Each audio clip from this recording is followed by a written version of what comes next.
Hello and welcome back to the Jonesing for Sports podcast, the ultimate scouting report for Michigan sports, both college and pro. I'm your co-host Cody, joined by my brothers Travis and Brandon, and we've got a lot to cover today. Is the Lions season in trouble after getting absolutely demolished by the Ravens? I don't know. Are the Red Wings for real after a dream start to the season? Beats me. Are the Pistons going to be good this year? No. Pretty sure that's all they're talking about in Michigan sports world right now. Yeah. So let's just get right into it. Welcome to the Jonesing for Sports podcast. Usually I can hold it in while you do those intros. That was funny. We almost could just close it down right then. You covered it. That was Jonesing for Sports in 1 minute. Hopefully we can offer a little bit in between the margins there. It'd be fun to do that sometime in the off season. Or you just do the intro, cover it as, I don't know, nothing going on. Thanks, everyone. Bye. That would be such a slap in the face. Maybe not in the off season, because there really are some times where it's just like it's all speculative talk and nothing of real substance. But we got a lot going on here today, boys. Pretty loaded slate of topics. I can't help but feel like I was forgetting something in that intro. I mean, you guys can maybe remind me if we come to it later. But before we even get into any of that, Brandon, do you have a shower thought for us? Yeah, this is something that keeps me up at night. In the Marvel universe, Thanos has the Infinity Gauntlet adorned with the 6 Infinity Stones, which he uses to snap his fingers and eliminate half of all life in the universe.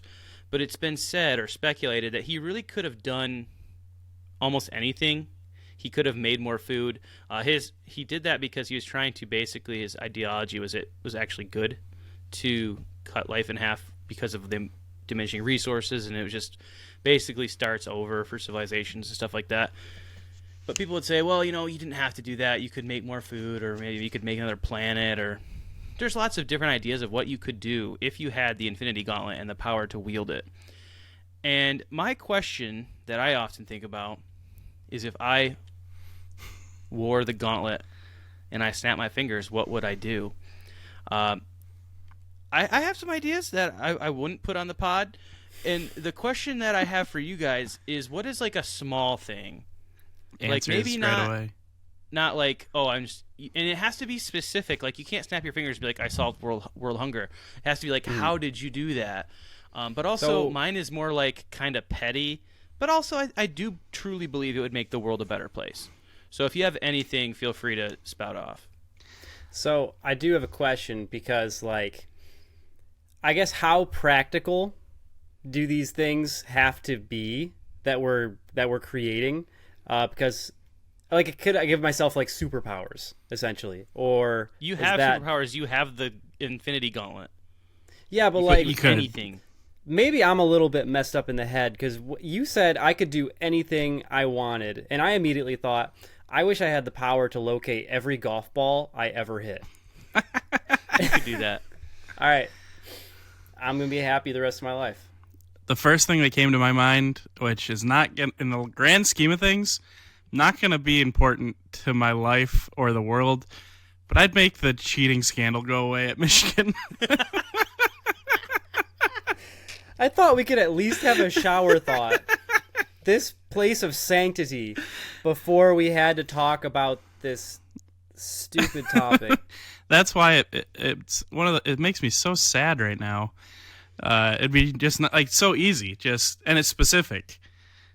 Make the whole problem go away, that no one knows about the cheating and that it didn't happen. Honestly, question: if it went away, would there have been outcomes that changed? Would we change history? I don't think so. I think things would change a little bit just because of, like, butterfly effect and all that. I still think we win those games. Mm-hmm. I'm not saying that we lose them. But I think that's probably a better answer than what I gave Trav. I think most things probably would be, actually. But the past couple days at work, I have just been glum. And I can't really explain to people at work why I'm glum, because they don't get it. And they also don't understand that this fandom is a part of me, a part of who I am, which upon closer inspection, I remember is not actually a healthy thing, because I am not this school. I'm not these athletes. And I thought I would have learned that lesson last year at the TCU game when I decided to try and transform my life. So yeah, a little bit of PTSD there almost, but I've just been depressed. It's just been such a bummer. Because it's a horrible situation. Like, you can't really defend it anymore. You just have to take whatever's coming. And with the amount of grievances the NCAA has against Michigan and Harbaugh, it just looks like it's just going to keep getting worse and worse. I don't know what's going to happen, but it's a glum situation. The rest of the things I do right off the bat would probably be pretty selfish things. Like money and health and selfish things. But then you said situation that's going to take, you got the gauntlet. That takes 1 second for it to bang and it happens. So then you got everything else to do. And maybe that wouldn't be the first. Maybe I wouldn't be as selfish with it right off the bat and I'd try to save someone or something. But in this scenario, do we have Thanos-like strength and resilience, or are we more like Iron Man? Thanos level, yeah. Okay, sweet. You can handle I'm it. Snapping those fingers all day. Yeah, I kind of meant more like the First thing, I'm like, bringing you're just myself like, a Cavoni's I'm pizza instantly. doing this. So Travis wants to snap out of existence something that annoys him, and I want to do the exact same thing. I might catch some heat for this. I would snap out of existence all small dogs, every last one of them. I truly believe in my heart that small dogs are like a symbol of the fall of mankind. If you go to the beginning, when God created animals, he didn't create a pug, he created a wolf. Like, a dog's ancestor is a wolf, and then what man did is he took the features of a wolf, its powerful legs, and shrunk them into little tiny twigs that can't sprint or jump. Took its powerful snout that can sniff out prey, and it squished it down so that it just can barely breathe and wheezes. And you have small dogs are an abomination, is what they are. I truly believe that they're a mistake. They are sin. And so I would eliminate small dogs. There are some nice small dogs, and the hardest choices require the strongest wills. So, that's just one of those. They're gonna have to take the fall on that one. Small dogs gotta go. I don't think that's even one of the hardest choices, Brand. I think that's just the right choice. I fully back you in that. Any dog that, like, I can't pet it when I get to that person's house because it might, like, pee on me out of excitement, it's a bad dog. Yeah. So, yeah, I'm with you there. I like this idea of just eliminating things. No, actually, I think I'm going to go in the opposite direction. Okay, first, I think I would eliminate social media. Stop it from ever existing. I think the world would be such a better place. There's positives, but it's also turned humans just into gremlins online. But then, probably more importantly, I would bring back the $5 footlong. Any $5 footlong. And so yeah, I mean, you get your ones for the month. I'm not even sure if they still do that anymore. I don't go because I can't get my chicken bacon ranch at $5 whenever I want. It's like $10 now. Yeah, it's ridiculous. 6 inches in a sub, it's not cutting it. Give me the footlong. I think that'd solve a lot of problems in the world. Good answer. Thank you. I think we could go on this forever if given time. I could, yep. I got a whole rant about just dogs, just in general, but I'll say I appreciate that you still went kind of the Thanos route and eliminated life.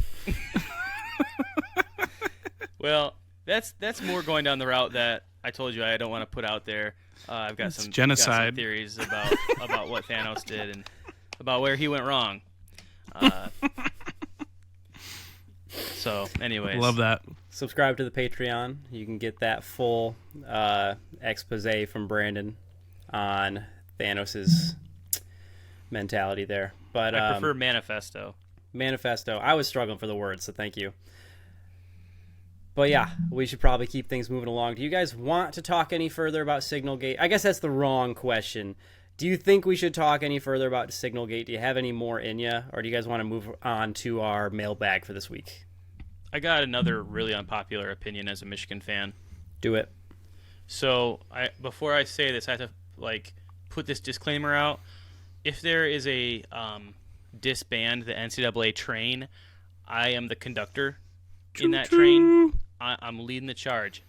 So I hate the NCAA. I think that they do everything corrupt, and they're a incompetent, useless organization.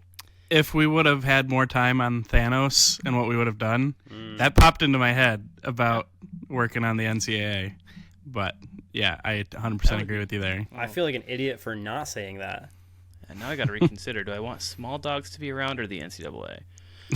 Kind of almost equals. I'm snapping the NCAA. Yeah. Anyways, I hate the NCAA, but one thing that I'm just kind of sick of with Michigan is you guys got to clean up your act. You go back 1 year, the amount of scandals around this university is unacceptable.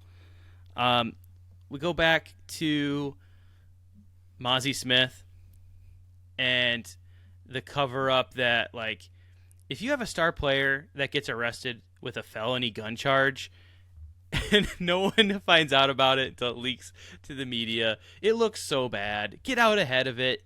You know how that's going to look.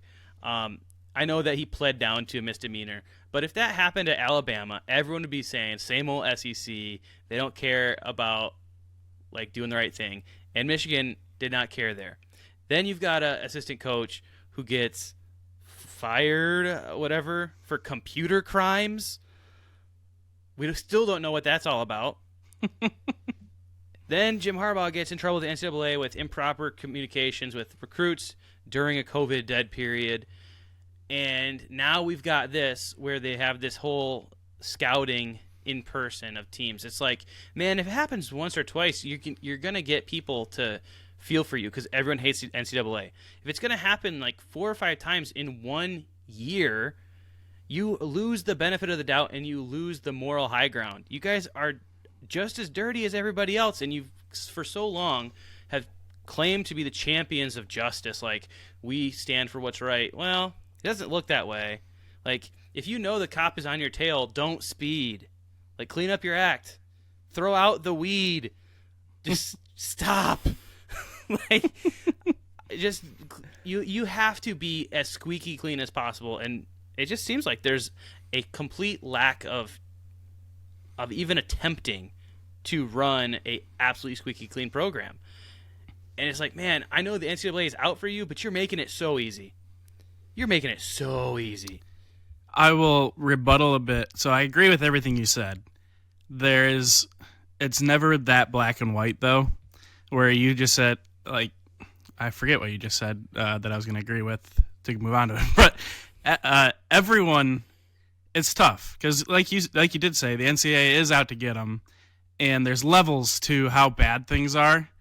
And if everyone is doing it, I'm not condoning you should do it because everyone's doing it, but it makes it hard. I agree with you 100%. They should stop all the sketchy stuff. That's ridiculous. But also, NCAA, crack down on everyone.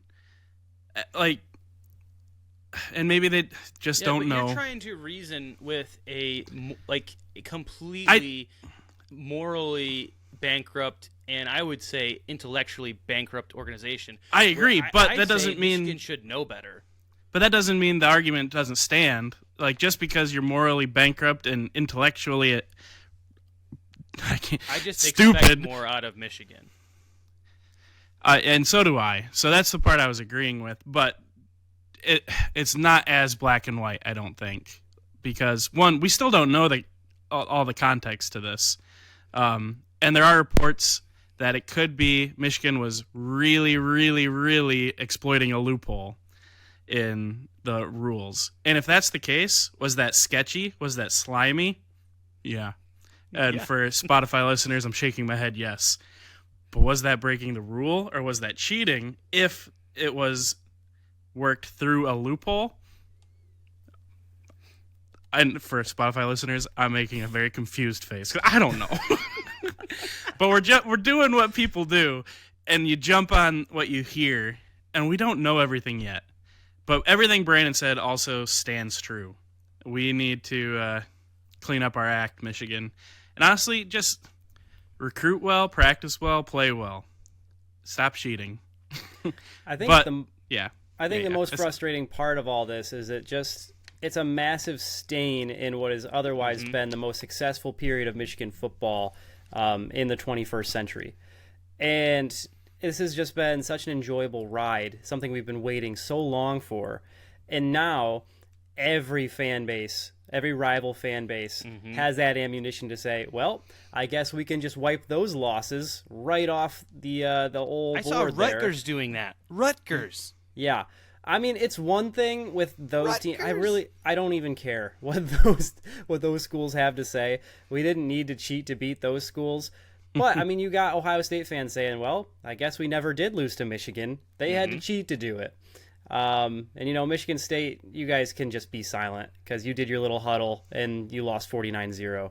But at the same time, it just really kind of besmirches all the efforts of these student athletes who have put so much time and effort in and finally climbed the mountaintop. And now it just all seems like it's kind of scraped away. And we don't really even know what the ramifications are going to be. It's all speculation. But at the current moment, it's just everybody piling on and trying to belittle all that Michigan has accomplished. And it's not really defensible because it's looking like they didn't really do it in the most morally pure of ways. So the biggest thing that Michigan can do for all of us is keep beating the crap out of their opponents.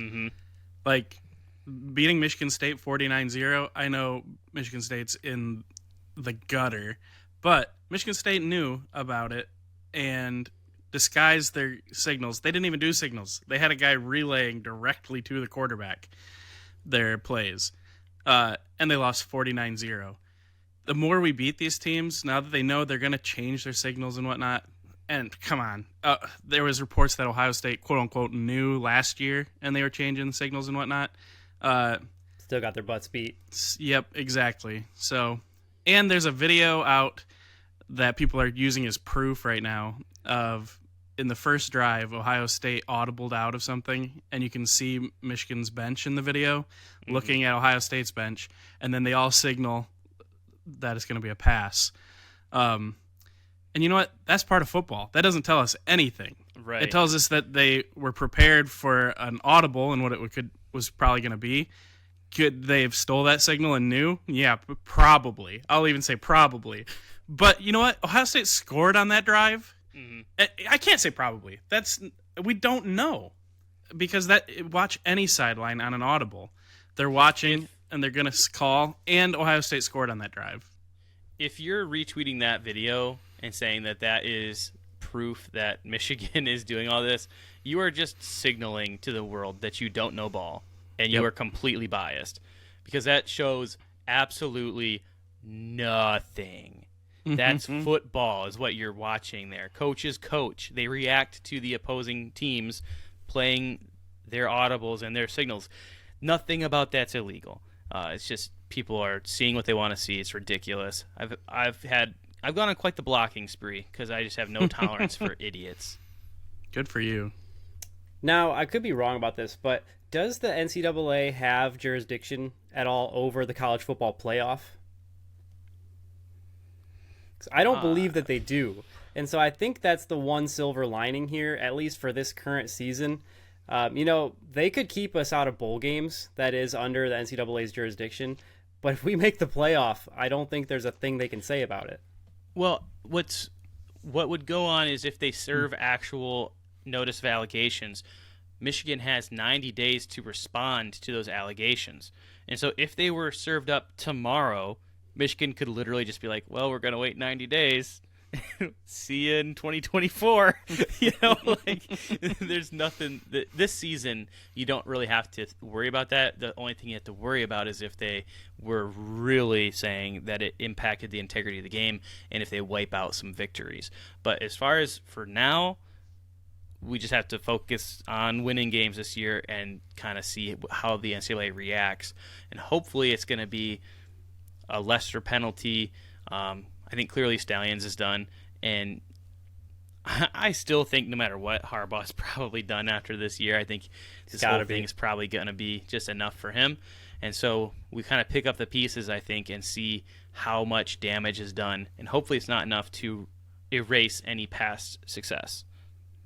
Yeah, I am curious, if they will decide that any of these past games from this season will have been affected to enough degree by these allegations to vacate some of those wins. But what you guys had already said, like probably on Twitter, I think, is that all these games moving forward, cat's out of the bag. If this is something that Michigan's been using to win, change up your signals. You have no excuse for any loss moving forward. And so it sucks that there's a giant asterisk over pretty much all the victories Michigan's had over significant opponents the past couple of years. But Penn State, Ohio State, Big Ten championship this year, no excuses. They're all still on the board, all on the table for Michigan's taking. What happens after that, who knows? But that's the one silver lining that I think Michigan fans can cling to. Everything is still up for grabs this season, so that's what we just have to hang on to. Looking anywhere beyond that, as Brandon said, probably is a future without Harbaugh, and is going to have some pretty significant penalties passed down from the NCAA. It's a pretty dark place to go, so we just have to hang on to this current season. These boys have the talent. I think they can get it done, so go Blue. Perfect. Let's get out of this stupid topic. So much for 5 minutes. Let's go ahead and go to a little bit of a lighter topic. Is the Lions season doomed? It's over. Actually, before we even talk about that, I do believe we have a mailbag that we need to answer from none other than our Discord Inquisitor, Jaron. He says, I've been thinking about this. Should the Lions trade for a top DB to take them to the next level or trade for another position? The two we acquired over the offseason have had season-ending injuries. We are not as vulnerable as last year, but we are at risk. I say go get a top DB out there from a team who will be selling. I'm looking at the Broncos and Patrick Surtain. So, you guys, are we in the position where we need to be buying, specifically in the secondary? Are there other positions or players you guys might be looking at? What are your thoughts on that? Well, my first question to you guys is, if we are buying, is defensive back the first position you're buying at? Not me. I thought I knew Brandon's answer. I think that's, I figured that'd be Brandon's answer. I'm kind of torn. I don't think it's the wrong answer, but I would also potentially go another direction. It does have to be on defense. We're not worried about offense. I've never been worried about the offense. I got a couple names that I would maybe float around for defensive back, but I think the exciting answers would be getting another defensive end. Mm-hmm. We got to get Aiden Hutchinson help. Mm-hmm. Agreed. Already having a monstrous year. If you could get somebody that could match that talent or even exceed it, all of a sudden, the Lions aren't just a playoff team. These guys are like legitimate contenders. If you bring in somebody at that level to be on the other side. One thing that I think was pretty noticeable in this game against the Ravens is that they just weren't able to make Lamar uncomfortable.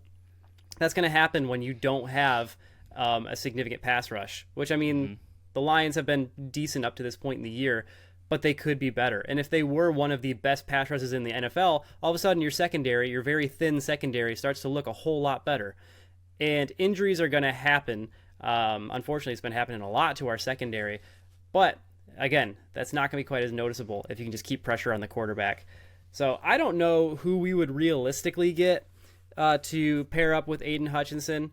You know, two of my home run hits that would require us pairing with, or rather parting with a lot of capital would be Max Crosby from the Raiders or bringing in Brian Burns from the Panthers. Brian Burns is my guy. Brian Burns, I think, would be a little bit more realistic. I think trade rumors have been swirling around with him for a while. Panthers are really, really entering a rebuilding stage, or already in a rebuilding stage, but he's one I could see more realistically getting switched to a new team. Crosby, not so much, but Raiders, still pretty middling. Maybe if we gave him enough draft picks or something like that, could potentially get him to come over this way. The thing I think that throws a giant wrench in all of that is that Brad Holmes loves his draft picks. He does not want to part with his precious treasures. The only thing is, I mean, even if we have to give up a few firsts to get somebody like Brian Burns, Brad Holmes showed he doesn't really value firsts that much in this past draft. So just by the way that he used those draft picks. So I still think it'd be something pretty exciting, but I think I'm probably a little bit biased because the Lions have never been buyers in my lifetime. So, of course, the first time we ever actually enter in that market, I want to go gung-ho and spend everything that we can. I don't know if it's the wisest route, but, man, would I love to see a talent at that level opposite Aiden Hutchinson. How much time does this team have together? That's the thing, I don't know that there's a rush. I think they might be able to have a sustainable core for a few years, which is why maybe they hesitate to sell off future assets like draft capital, but also to give the city, the fan base, a real shot to make a deep run is, it's almost priceless. You hate it's just hard to know what the right thing is because do you want to be consistently really good every year, or do you want to take a full-on home run swing this year? I don't know the right answer. Yeah. It's really tough to say. I do think what they should do at least is find a couple pieces at defensive back. They don't need to go for home run hits. So a couple of other names I'd throw out. Dante Jackson, also from the Panthers. He's been a nice, second DB that we could slot in and just immediately fill a role as a starter.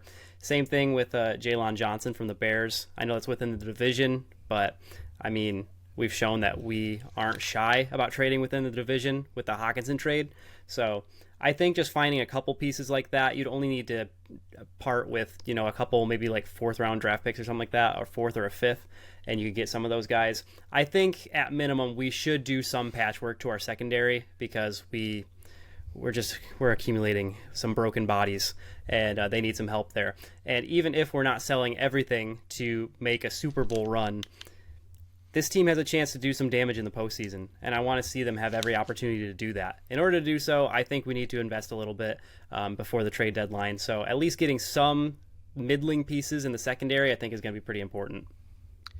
Trade value has been interesting lately too, where I think we could probably get a decent player. I'm not looking at stars because honestly I don't want to give up those early draft picks. But, man, some good players are going for late picks. If we could pull a deal like that, that would be great. But an interesting thing with this question from Jaron is we've seen Brad Holmes be really good through the draft and building this team draft-wise. We haven't really seen him build this team through free agency, like in the middle of the season free agency kind of thing. And so he made a lot of off-season moves. Yeah, but like building as it goes, that'll be interesting. I wouldn't say that's necessarily like a strength we've seen yet. So that'll be interesting. I think he's got it. If he can build a team one way, he's shown his strengths and that he knows how to do things. So I believe in him. Do I think he should or shouldn't? Honestly, I don't know. I don't feel strongly one way or the other because this is kind of the early stages of the Lions being good. But like Brandon said, you don't want to take advantage of that. You don't know if next year's going to be the same. You don't know if we're going to start us out and be a top contender, top 5 NFL team. You just never know. Unless you're the Chiefs or Eagles and people like that.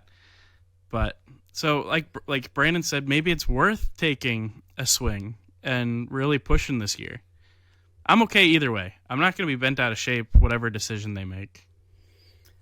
I think I could definitely get behind the decision to go for Patrick Surtain, just because we don't have really our core piece back there. We have a bunch of people we signed on 1-year contracts and now getting banged up. All of a sudden, you get a lockdown defender, somebody you could stick on Justin Jefferson when he's healthy. You have that changes everything. And the same way it changes everything when you have 2 excellent defensive ends. So I think, adding to either of those positions, for the right price, I could get behind, but it is certainly something you don't want to go overly gung-ho, like I probably would if I was a GM. You do have to be smart about it. Here's my prediction on what's going to happen. Lions aren't going to buy. And my reasoning is they're all about team vibes and building this team like, even if they're not the best players, this team comes together and there's a greatness about the team's conglomerate more than the player. And that feels like that's Coach Campbell's way. And Holmes and Campbell, I think, kind of agree on that, building that camaraderie in the locker room that shows up on the field and practice. And pulling in a guy mid-season, he's not going to have that. He might be a great locker room guy. Maybe he'll buy in. You hope he will, but that's not something that's built with him over the course of battling with his brothers. Yeah, I think you're absolutely right there, Trav. 100%. I don't think they're actually going to buy either. Maybe they add a couple pieces, like middling pieces, like I said, but nothing substantial because of exactly the reasons that you laid out. So that said, with how solid of a locker room this team has, with how invested this team seems to be in the team culture, are you guys concerned at all about this team's future? Having witnessed what happened to them against the Ravens this past week? Or put differently, do you think that was a blip on the radar or a major bomb? I think it's a blip if you're wanting the Lions to win the division and make the playoffs. It's a bomb if you're wanting them to make a deep playoffs run. Because I said the same thing after the Seahawks loss. The Lions still have it in them to lose games in ways that true contenders don't lose. Like Travis mentioned, like the Chiefs, how they have that consistency. If you're the Chiefs or the Eagles or 49ers, like, yeah, you can lose games, but you don't get run off the field. Like, it just doesn't happen. The way the Lions absolutely got embarrassed, they did the same thing last year against Carolina, of all teams, with the playoff spot on the line. Brand, that was the turf's problem. I know. It was only affecting the Lions somehow, and the Panthers were just used to the unsafe environment. So I'm not selling on my Lions stock, but it did kind of remind me, it brings you back down to earth, that we're still not quite, as we were getting talked up, like I was seeing media segments putting the Lions as the best team in the NFL. I didn't buy that, but it's also, it was fun to get that kind of like respect for once in your life, and then immediately to have it come just explode in your face. It is discouraging, and I think it does remind us that we still have mountains to climb. And it doesn't mean that you can't climb the mountain of winning the division for the first time and finally making the playoffs, maybe winning a one playoff game. But I was starting to dream about winning 2 playoff games, and I know maybe that was flying too close to the sun. Probably was, but that's where I'm at based off that explosive game. I didn't start Lamar Jackson. I started Jared Goff in my fantasy league. Somehow still got the win, but that was an all-time boneheaded decision. Thanks a lot, Lions. I believed that hard in you. Trav, where are you at? It's a blip for now. It wasn't in watching it that was disheartening and really brought us back to reality hard. But also, I know I jokingly made my NFL is corrupt predictions for a few weekends, and they've both been right, at least the 2 I remember. The Lions-Chiefs, predicted that one solely based on the NFL being corrupt, and it was good for the NFL if the Lions won that game because the Chiefs had all season to prove, like, that's the first game, like, oh, I guess the NFL doesn't favor the Chiefs. Psych. And then this one, as soon as the Lions got up this hot, and everyone was selecting the Lions as the number 1 team in the NFL. Nuts. When everyone was doing their power rankings. Stephen A., the Lions, number 1. this was the perfect weekend for the Lions to lose because it brings it back to like baseline, and there's diversity amongst the wins in the league, and it puts more viewers on games. It builds up the Ravens. It builds the Lions betting. It was getting really, really lopsided. And this really kind of evens that out a bit because people don't know. And people are going to bet both ways. And that's going to make the NFL and betting people and people with the money a lot of money. Do I really believe it's that corrupt? Honestly, after all this, I don't know anymore. This has been a joke, like, forever. But there's always been, like, you know, like with a conspiracy theory, like there's like a gnawing at you, like, this could be true. That's what it's always been, a conspiracy theory. But there's just more and more things coming. Or like, I don't know. If I had to guess, I'd say it's super corrupt. But that put aside, because it is a sport and they go out and play, the Lions looked really rough. And I think they looked rougher than just bagging a game. I don't think the players are bagging. I don't think coaches are bagging. But is there ways for the NFL to bag games? It's the most baggable sport ever with how rules are ruled. Holdings, pass interference. That happens every play. Call it or not. And no one's going to be able to bat an eye. So listen, do we go overboard sometimes with like our talk of the fix being in and the script? No. We don't. We don't ever. But and you know what? You watch what you want to watch. But if you have watched the Chiefs this year and sincerely don't think that the NFL has a plan to protect them at all costs, then I have a beach house in Idaho that I'd love to sell you. Well, Code. They didn't protect them against the Lions week 1. There was plays over and over that went the Lions' way. And yet they did. Because you could see their tackle lining up way behind center every single play. And they're not going to... What? They called it when it was important at the end of the game. Yeah, because it happened. The game because was that's over a fact. when they called it. They called it once, so that way they could say, we called it. See? Look what we did. I don't agree. Watch the Jets-Chiefs game again. I'm not talking about Jets-Chiefs. I'm talking about the Chiefs-Lions. I'm just talking about the Chiefs. Watch, because I said Chiefs are protected. You said, but Chiefs-Lions. No, I'm saying the Chiefs are protected. That was part of the script. Yeah. The Chiefs not being protected game 1 gives them full license to protect them all year long because the world watched that game. That's fine. I'm not trying to argue against that. I was just saying Chiefs are protected and that there is 100% some nefarious activities that go on with the carrying out of these games, with the officiating of these games, making sure that it follows an agenda. That's all I was saying. We're getting way off topic. Trav, are you concerned or not about these Lions? No, I think they're still a playoff team, and our hope, kind of what Brandon was saying, was originally one playoff win. Am I concerned that they're not a NFC contender? Yeah, I'm concerned about that now. Mm-hmm. I'm also concerned that the Vikings are starting to look pretty good.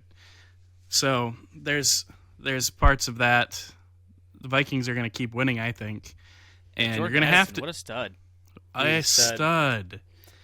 And that was without Justin Jefferson. Get Justin Jefferson in there. That offense is tough. Kirk Cousins is underrated, I think, and their defense is a blitzing maniac. I think the NFL might figure out how to beat that eventually, but it's been really successful for them so far this year. So anyways, yes, I'm concerned about how far the Lions will go, but I do think they're still a very good team. Yeah, I think you guys covered it pretty well. I answered this question by saying it's both. It's a blip and a bit of a bomb, just depending on what your expectations are for this team. The bright side is there's not really that many scrambling QBs in the NFC. Like they're, maybe, Hurts. So Aaron if you Glenn's end up kryptonite. That's just it. The same thing happened to us last year. And so against most of these NFC teams, I think we'll be okay. That said, it did demonstrate a pretty glaring weakness in our secondary, which we've already talked plenty about. When a QB has that much time to get the wide receivers open, we just can't lock them down. And so, maybe we trade to build that up, but also we just can't handle scrambling quarterbacks. So I do still think we can win the North, maybe win a playoff game or two. But yeah, like you guys said, contenders for the whole NFC, not sure I see it. That said, that was never my expectation. You give me one playoff game, I'm going to want more, but I'm going to be pretty happy if we get that one win. And like we said, we do have some time with these guys. I do think this is the start of something beautiful, something sustainable, but that does need to be fixed. So maybe, I don't know. I'm not sure I'd go full bomb, but it's definitely a concern. It is a exhaust port in the Death Star. Yeah, that was a good analogy, Code. Thank you. So let's move on from the Lions because we still have some other teams to cover, namely the Red Wings. Haven't been talking near enough about these Wings. Boys, what a heck of a start for our Red Wings. They are, like we all predicted. We all thought 100% that they'd be playoff teams.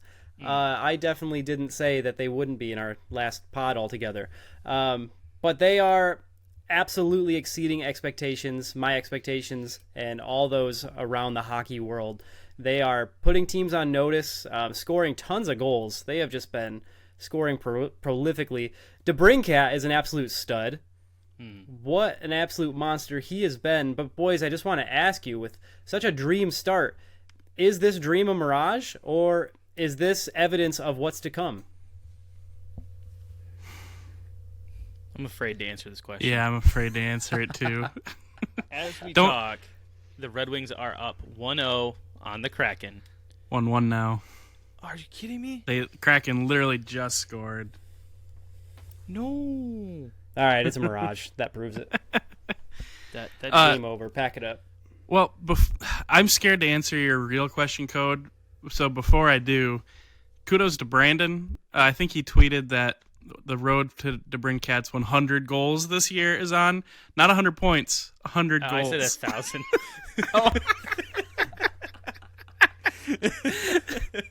But Brandon even predicted that he was going to be a huge point getter this year.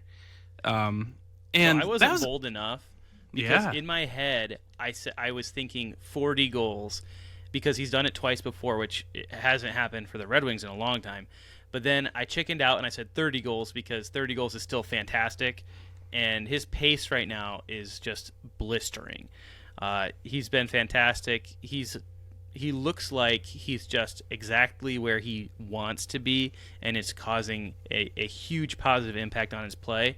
And the other prediction that I said that's looking really good is that Dylan Larkin is going to be the biggest beneficiary because he is assisting the crap out of him. And last I checked, he was tied with DeBrincat on points because of how involved he is with the assists. And they both, at one point, I'm not sure if it's still true, they were tied leading the NHL in points. So, holy cow. That's awesome. Unreal for the Red Wings. It's just like uncharted territory for where we've been compared to, since we were last actually contenders. So I think that they've got something. If you go through their lines, I saw I saw a line chart from what was it, 5 or 6 years ago? 4 or 5 years ago when Yzerman first took over, and you go through the names, and by the time you get to the second line, you're like, oh, these guys are scrubs. Like some of these guys on the second line are now playing in Grand Rapids, Red Wings affiliate Griffins. The only guy that you would recognize as Larkin is still there. Everyone else is gone. This is a brand new team of guys who can actually play hockey, play quality hockey, and they play well together. So we'll see how long they can. I feel like eventually, especially DeBrincat's going to get figured out. He'll slow down. But, man, they look good, and they're playing strong. They play feisty. I love it. We got to get out to a game, especially with the way they're playing right now. When they're 100%. playing at best in the NHL type level, they have, I believe, the best record right now. That's magic in Hockey Town, baby. Yeah, that you nailed it. This Red Wing team is so exciting and so above expectations, even above Yzerman's expectations. Like during the draft this offseason, I believe he was really pushing down expectations and saying, "Hey, this rebuild is still early." So I think that probably points to, I don't think they expected to be this hot this quick. But they did the work. They put in pieces, like Brandon said, and built this team up totally different from when it was last year. The important pieces are still there, but they're obviously playing fantastic hockey. And if you watch them, last year this team looked kind of slow at times, where the really good teams would blaze past them. And in hockey, man, you get past that defensive line, that's money. This Red Wings team looks really fast and scrappy. Fast and scrappy with the skill that you added, that's a money recipe for winning hockey. I also just like the attitude that this team is bringing to this recent run of success. I was reading some interviews from some of the players, Dylan Larkin being one of them, and reporters just asking him, like, what's your response to all this? And he was just so matter of fact, like, yeah, this is the way we would have wanted the season to start. Well, obviously, like, are you excited? And he's like, well, we got a long season ahead. We just got to keep up this success. Job's not done. It was so business mentality, and that was echoed by a lot of the players on this team. And up to this point, it's still early in the season, but you would think that there would be just, I think, a little bit more variance to their success after some of these really high highs, and they've just been able to keep it going. And they're continuing this success, and they're not letting it get to their heads. They're staying business focused, taking care of business. And so I think that speaks to the maturity of the team a little bit. And I'm not sure how sustainable this is really going to be. They're converting goals at, I think it's like 16% per shot, which is actually wild. Their power play percentage, 39.5%. Think that leads the league. Like, that is bonkers. It doesn't sustain itself. That said, when the Wings would go on streaks, I'm using air quotes for those who are listening audibly, because Red Wings, they haven't really gone on streaks. But when they would actually be looking like decent, they'd win games because they were keeping teams off the board. And Wings might score a couple goals. Other teams, you just wouldn't score as many. The Wings are absolutely on fire offensively. This is not something that we've seen from them. It's exciting to watch. So even though I don't think that they'll be able to sustain that level of offensive success, they're at least showing that they can do it. And they're showing that they can win games in multiple ways because their defenses look solid too. So they're not just a one-dimensional team anymore. They have a lot of things clicking for them. Even if it isn't super sustainable, I think it's going to come and go and actually result in a lot more wins than anybody was ever expecting for this team. And to add on to that, they're not playing the bottom of the league teams. They're getting wins against top tier teams. To go to Ottawa and get that win, a huge win when you think about that's who they traded for DeBrincat. And then they also beat the Pittsburgh Penguins at home. That was huge. I mean, they're getting in fights with Sidney Crosby, a legend. I mean, they're not backing down from nobody. So it's not like that. You sometimes you're thinking, well, they haven't played nobody. That's the old, Michigan hasn't played nobody. Well, the Red Wings are playing people, and they're playing them tough, and they're scoring goals. They're defending hard. I feel great about what I've seen. I think that it's going to slow down, obviously. There's like those stats that you just read off are not sustainable, but I think the quality of hockey on a day in, day out basis is sustainable. So I feel great. I think that we can continue that playoff push and then, see what happens. The crazy stat, last thing, the Red Wings are 6-0 covering this year. They're a wagon. You might have to get on that wagon. Yeah, bet on the Red Wings to cover until they don't, which might be tonight because they were, I think, a 1.5 goal favorite tonight, and it's tied, so we'll see. All right, boys. Well, we'll certainly have some updates on those Red Wings as they progress through their season. But another team who is just about to get into their season, I was maybe a little bit hard on at the start of the pod, is the Pistons. They still have some things that are exciting to be talking about with them, with the inaugural year, the first year of Monty Williams as head coach. Ausar Thompson looking really solid through preseason. Certainly some things to be excited about. But guys, what are your kind of expectations for this Pistons team and just overall thoughts leading into the start of their 2023 campaign? The first thought, you mentioned Ausar Thompson looked really good in preseason, and he did. That was very encouraging to see how he played. His numbers, I'm going to tell people to take a step back just because, one, this is the NBA preseason. If you think other sports leagues phone it in the preseason, the NBA is the king of that. There was the Spurs-Warriors preseason game. Steph Curry jumped against Victor Wembanyama to let you know how serious they take these things. Did he win? And he won. And he did not win. But yeah, the funny part on that jump was the Wembanyama has to get so low to be close to where the ref is holding the ball up that it actually looked like Steph had a chance if Steph stole the tip. Because Victor's just so big. But this Pistons team, Ausar Thompson did look good in the preseason, just in the way and style he plays. He's a little bit of a do-everything kind of guy.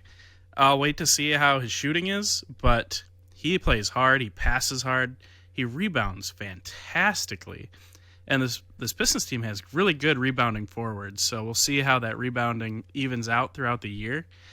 But I wanted to temper the stat expectations on him a little. But then I'm going to build him right back up because two big players are hurt for the first month. We'll see how long Isaiah Livers is out with a bad ankle sprain. Poor guy, seems like he's always hurt. He is always hurt. But I think Monty Williams is going to like him. But he's going to be a bench guy for the most part anyways, unless Isaiah Stewart can't hit threes. Then Isaiah Livers is going to probably get a lot of time. Bojan Bogdanovic is out for at least a month, they're saying. I think 4 to 6 weeks with an injury he's got. That hurts the Pistons a lot if the Pistons are hoping to win this year.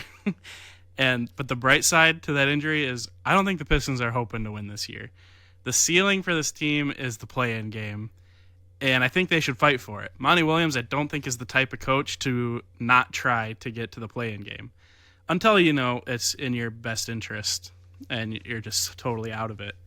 But I think they're going to fight. I'm excited that we have a fighting coach and these young pieces that are going to push. A little bit like we're seeing from the Lions. Am I comparing the Pistons to the Lions? No. But they got the young camaraderie that can help you win, especially in a league like the NBA, which is so star-studded and guys kind of can take some plays off, defense off. If you've got a team that's bought in and they have to prove themselves, you could win some games you're not supposed to. Mm-hmm. So we'll see how that goes. I talked a lot there. There's a lot more to talk about, so I'll let you guys kind of chime in first. Well, Trav, you said go ahead. You don't want to get too excited about preseason stats. But do you know who led the Pistons in points per game over the preseason? None other than your boy Killian Hayes. Where are we currently at with his role on this team? Because it looks like Monty Williams values him quite a bit. He was getting significant minutes as the backup guard. And that leads into another pretty important question. But all right, I'll answer that. I know you were looking to talk, Brand, but I'm kind of the Killian guy, so I feel like I need to answer that. I think Killian has a lot of natural talent. Like the way he dribbles the ball, the way he can move and make plays, his potential is huge from what we've seen. He has made good on that potential like 2% of the games he plays.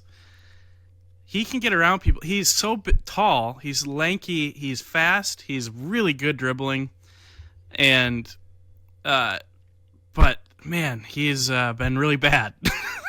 It's just confounding.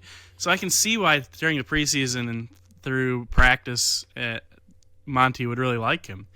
and I think he deserves a chance still. But as I was looking through the roster build-outs for this year, he was the odd man out in almost every one I saw. It's to his luck that Bojan is going to miss a month because Killian will actually probably see the floor then. I don't know if we're going to see Killian much with how, I say deep this roster is. It's not deep in a playoff sense. It's deep in a lot of guys better than Killian has been playing. A lot of guys need to see the floor. Yeah. So Killian, his potential, I love it. But he's got to make good on that. And if he hasn't yet, and if he does, great. I think he deserves a spot on this team as a backup. I don't ever want to see Killian starting for the Pistons unless he fully taps into that potential hardcore. But I don't think that we're in a risk of seeing him start until it's tank time or there's heavy injuries. The thing that I think is pretty key here is that Monty seems like he really wants the emphasis on rebuilding this team to be starting from a defensive standpoint. And from what I've seen and what I've heard of him saying, it kind of seems like he likes what Killian offers on that front. You know, you mentioned his length. He's able to offer quite a bit as a perimeter defender. Doesn't always show that, but he had some pretty good hands during this preseason, at least, averaging 2 steals a game. But I think the thing that is just weird, that gives us maybe a little bit of insight into what he's thinking, is Ivy being relegated into really a 6-man type of role, which I think is kind of crazy. He was, having similar minutes to Killian. Those two were both like, 6A, 6B. And so I think that's kind of wild, but I think it has to do with the fact that Ivy doesn't offer as much on defense. The Pistons were bottom of the league in defense last year, and I think Williams is pretty intent on changing that. And I think he sees Killian as kind of an instrumental backup piece in making sure that when we get those subs in on the floor, we're not compromising defense. I think Killian's able to offer that. Ivy isn't. But the thing is, when you think of players who might be the odd man out, Killian, I don't think, has a whole lot of, trade stock. Unfortunately, Ivy does. And I was seeing talks of the Pistons potentially dealing Ivy, with him being the odd man out of rotations, especially with Asar Thompson, being slotted in as an immediate starter. That makes me really sad. I am a really big fan of Jaden Ivey and what he has to offer this team. I think he's immensely talented. But I'm just curious, your guys' thoughts. Do you think Killian and Ivy are still important fits to the Pistons core? I think Ivy has to be. I think Ivy is, and Killian's not, especially in a league like the NBA. Your 6th man is going to play almost starter minutes. On some teams, a 6th man plays as many minutes as a starter, depending on the team. And this Pistons team is young, and some guys are going to be hot some nights, sometimes they're not. And if you got a really good 6th man, that could be huge. In the past, we did not. Our second unit on this Pistons team was hot garbage. And I'm so happy that many are not on this team anymore. And that's at least pointing to the fact that the Pistons are moving forward, I think. That we have someone like Ivy considered as the 6th man. So we'll see how that goes. I guess I just don't understand what has changed from last year that he is going to take that 6th man role, because there were games where he was a really good scorer for them, and it's a team in need of scoring. I mean, what's the big difference where all of a sudden they want to bring him off the bench? I don't understand, because I saw in him a ton of potential, and it seemed like he only got better as the year went on. Well, it was looking just like from what I've seen that people would be slotting Asar Thompson in that shooting guard spot ahead of him, and he'd be edged out in that regard. As long as we have Bogdanovich at the 3 and then Beef Stew at the 4, there's just not really a spot for him unless somebody's injured, which is just wild to think about. I'm not pro trading Ivy. I want to say that. But I do think that there's going to be talks of it. The reason that I don't think it's going to happen is mainly because, Bogdanovich is not going to be a long-term piece on this team.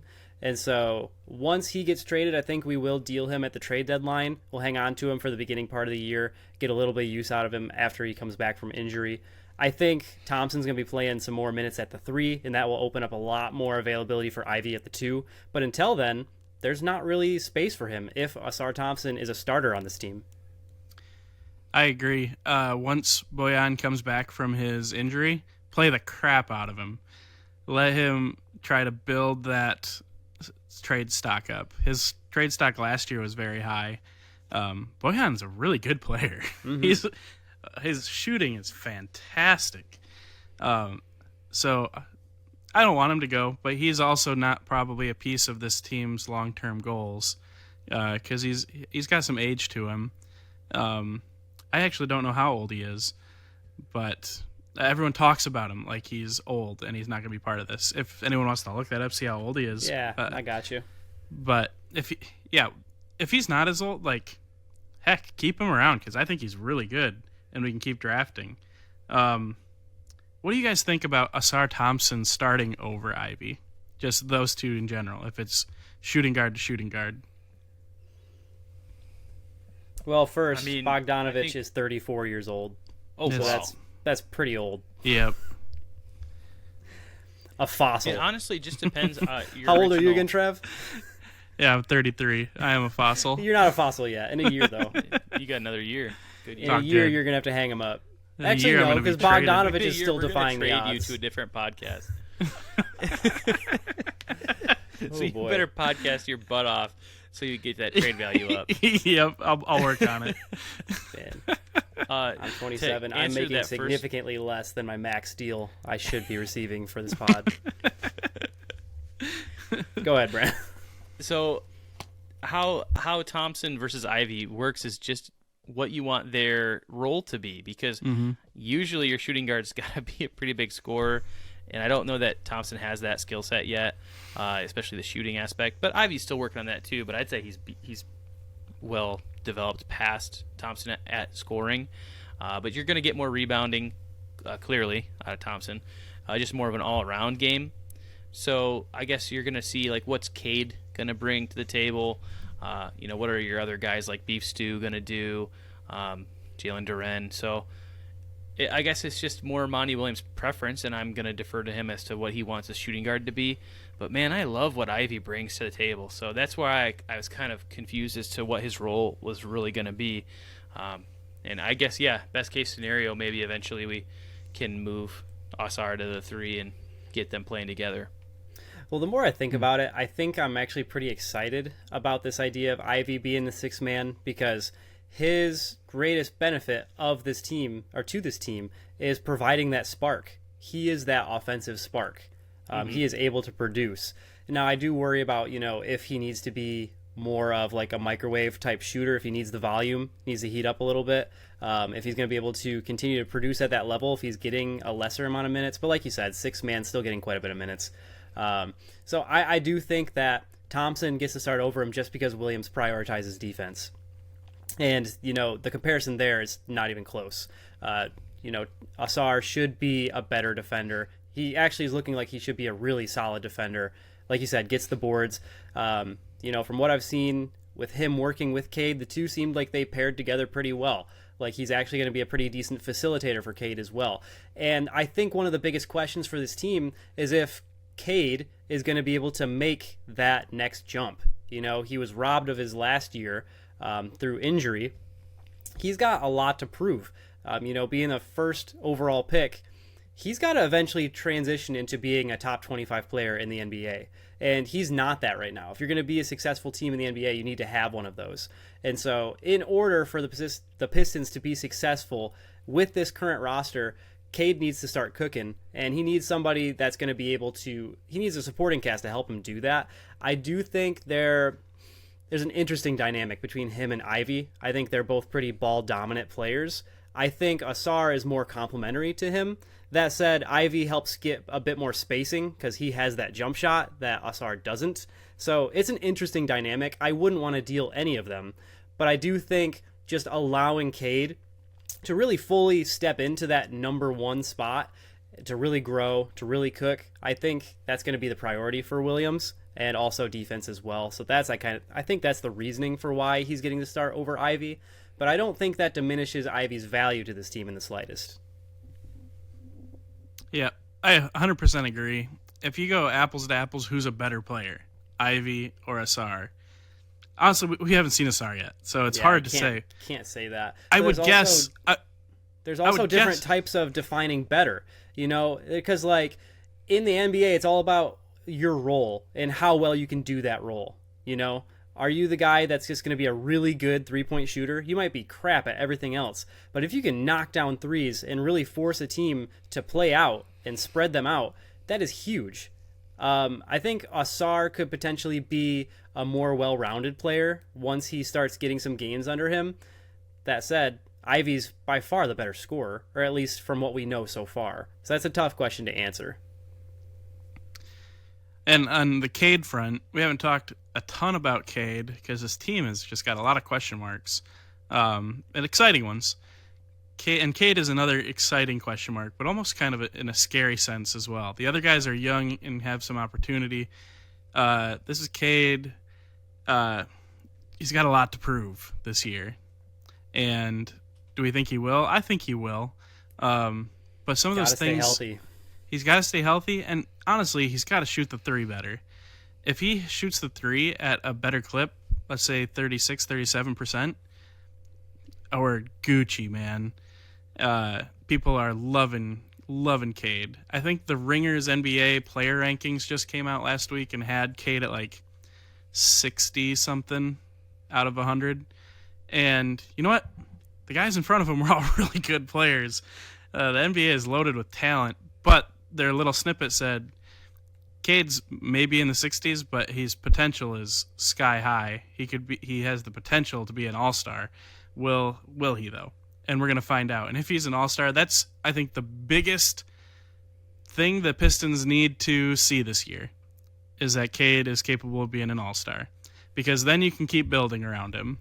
If we have another question mark year with Cade, then that really slows this build down because we're trying to build around him. So we need, if Cade can take that step forward and the Pistons still suck, then it was a successful year for the Pistons. I have another question that I think that needs to be answered eventually, and that's, is Isaiah Stewart cooking up a season this year worthy of starting point or power forward minutes? I think, he's going to be in that position out of necessity, but is he going to be the answer moving forward?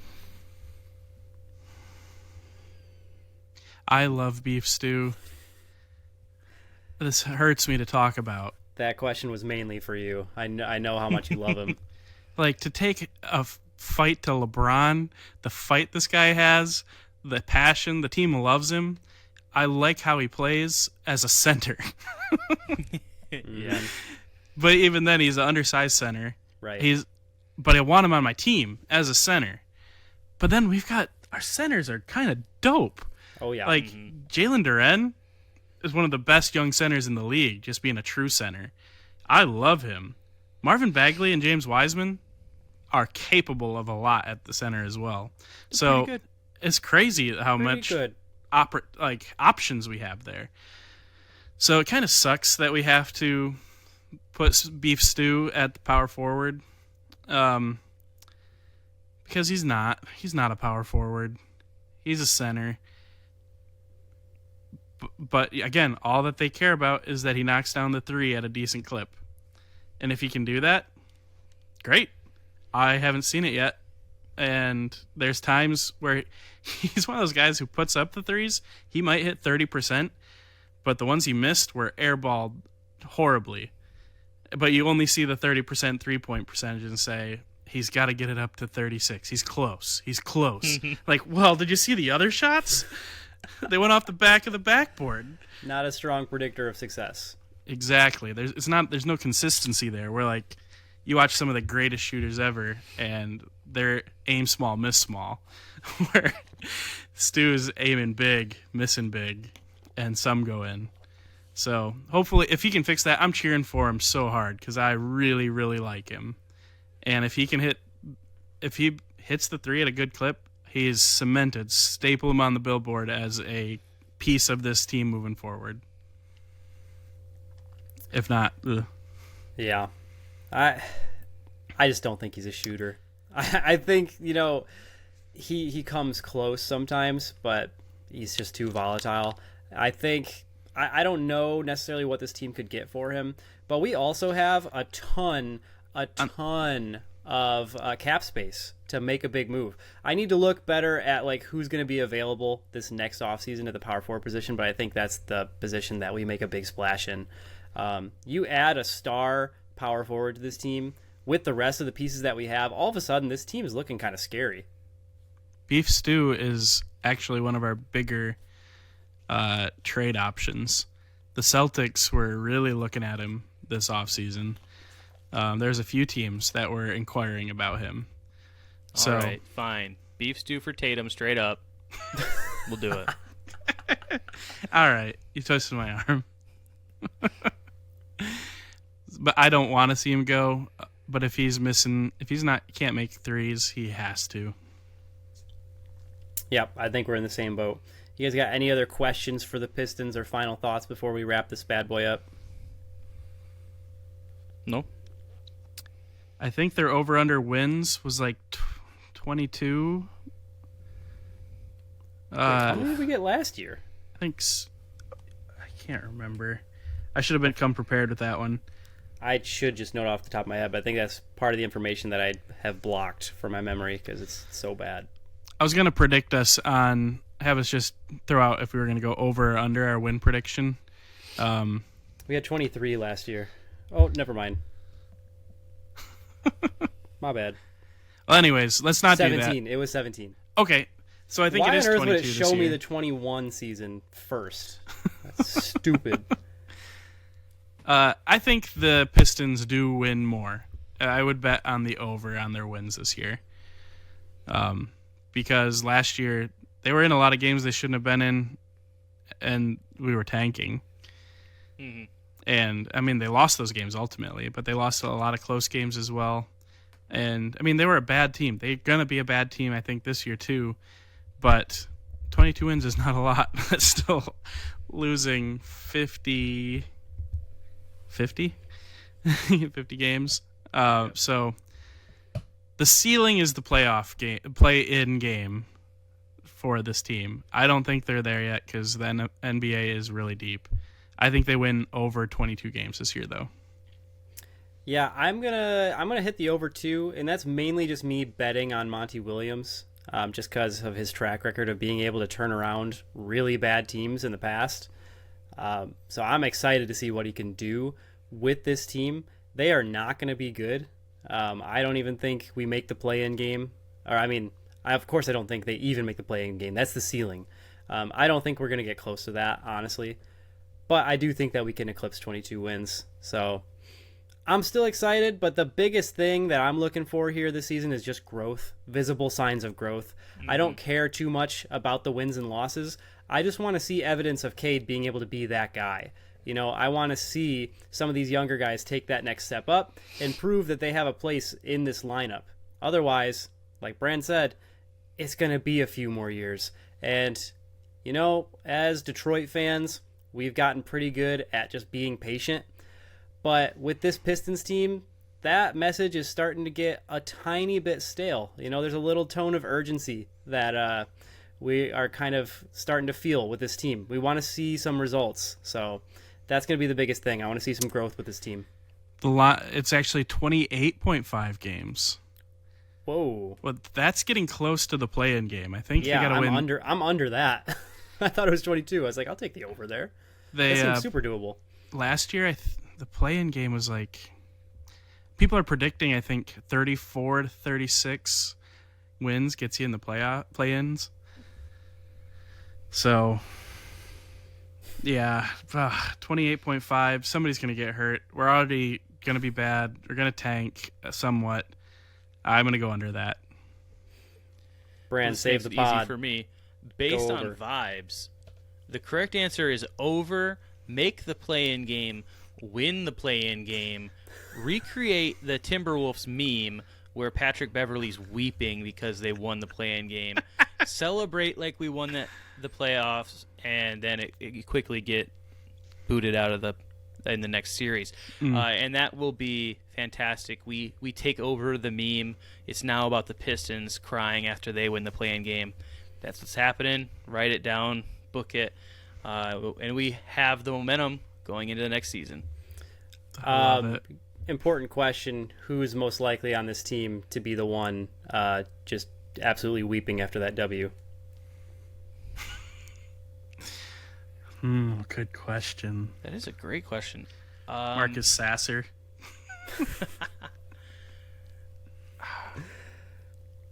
Is it weird that I think it might be beef stew? I was gonna say beef I was stew. wondering about beef stew too. You know the emotions there. I don't know There's a if he's lot of able to switch emotions. that over from raw anger to just pure passion and, just be absolutely the most beautiful thing you've ever seen. Just that big man crying. But I think that's my guess. But Bran, thank you for rescuing this pod, keeping us from ending on a really, really sour and sad note. You heard it here. Pistons are making it to the play-in game, not just making it to the play-in game. They're going to win the play-in game. And this is going to be a season to remember. A lot of exciting things to keep an eye on with Detroit teams right now. Not too many times in my life I've even been able to say that. So, it's a pretty cool time. Everything is sunshine and roses. Nothing bad over here in the mitten. So, thanks for joining us, friends. Stay frosty, and we'll see you in the next one.